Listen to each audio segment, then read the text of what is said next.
Sa malalim na gabi sa Villa Esperanza, ang bawat kanto ay tila may itinatagong lihim na hindi maipaliwanag.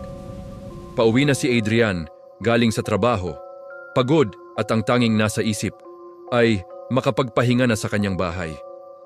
Ngunit sa tarangkahan ng subdibisyon, tumambad sa kanya ang matangkad at misteryosong anyo ni Mang Ruben. "Magandang gabi po, Mang Ruben," bati ni Adrian.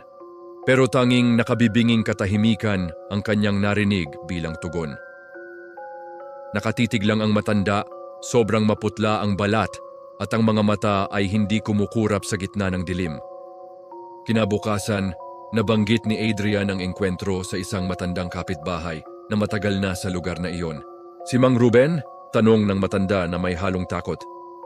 "Iho, 5 taon na ang nakalilipas mula nang pumanaw siya. Namatay siya sa mismong pwestong iyon habang nagbabantay at tila hindi pa rin siya nakakaalis sa kanyang tungkulin." Nanigas si Adrian sa kanyang narinig. Kung patay na siya, sino ang lalaking tumitig sa kanya kagabi?